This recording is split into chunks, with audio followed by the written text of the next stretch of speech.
All right, in this video, we're going to look at how to create automations from admin. So the first thing you do once you're logged into the admin side, you go to App Builder, you'll click on My Automations, and then if you don't have anything built in here, you can just click on Create Automation, or you can click on Create New over here on the left. And that will take you to this page where the first thing you do is create your first prompt by adding a prompt section. So if you've taken our prompt engineering certification, you know that there are 7 baseline prompts. If you have not taken that certification yet, highly recommend going to that. There will be a link to this to that page in this article. So if you scroll down past the video, you'll see the link. The way that these prompt sections work is I like to explain it by in terms of constants and variables. I think that's a pretty easy way to understand this. All of these prompt sections that you might add run behind the scenes. They don't change. So these are your constants. And when you're creating a variable, that's what your customers will interact with. So let's put a couple of prompts in here just so you can see what that might look like. We'll go up here and we'll say the first baseline prompt is always going to be to assign a persona. So you are a social media coordinator. We'll just do that. And then we'll add another prompt, and this is going to be the responsibility, assigning a role. So your job is to create social media content. Now, this is where we can start adding in some user inputs. And the first one we'll do is a short answer. So we'll drop a short answer, we'll click and drag it in, and we'll say social media post topic. Now you notice when I dropped in this user input, this window popped up, and this is what your customer will see, or the user, whoever's going to be using this automation, this is what they'll see. We can make it required or not required. We'll save that. And now you see, once I did that, this button showed up here that says preview. So if we click on preview, we can see what this will look like when somebody logs in to use it. This is the variable. This is the bit of information that can change every single time this AI automation is used. What's not changing are these constants, but these are happening, again, behind the scenes. So we'll go back to the preview. You don't see any of those prompts here. Those are only happening behind the scenes. So your customers or your users will not know that these prompts even exist. So you can create more of these prompt sections. We'll drop one in here and we'll call this one social media platform.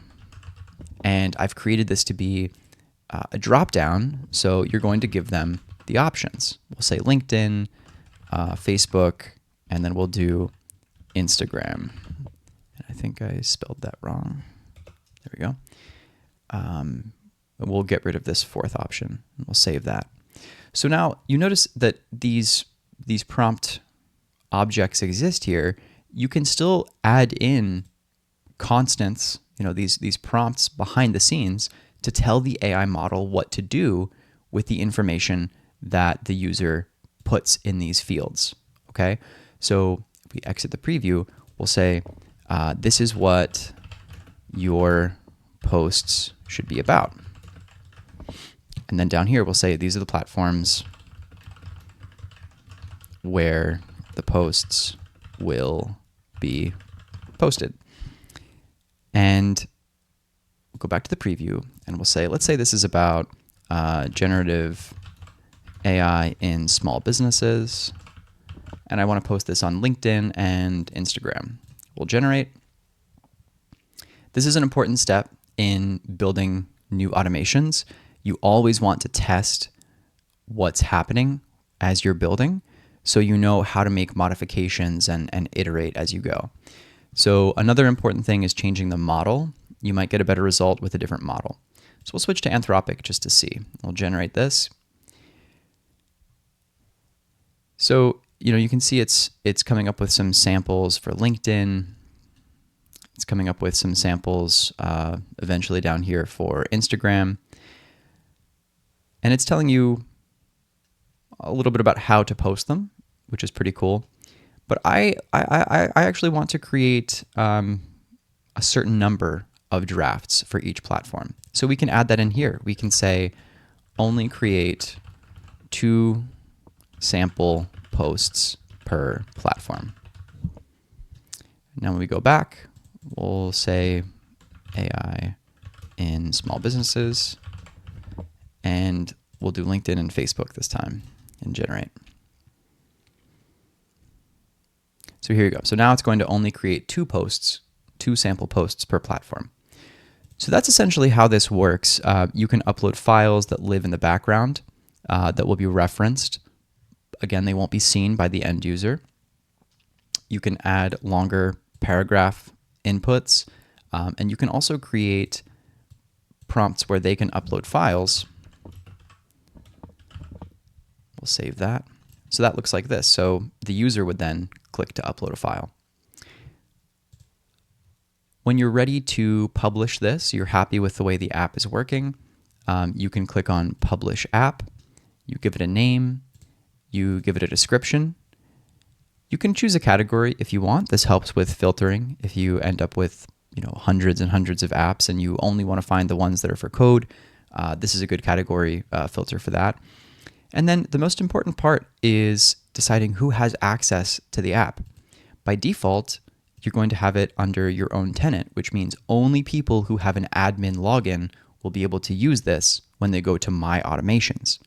But if you want to give this to a specific customer, you can publish it to the customer name.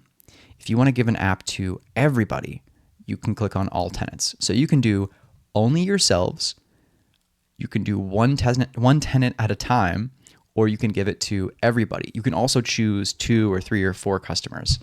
So if you have an app, an automation that you built for the legal industry, and it's company agnostic, right? It's customer agnostic. There's no sensitive or proprietary information about any particular law firm, but you have 5 law firm customers in the platform, you can publish this to all 5 of those.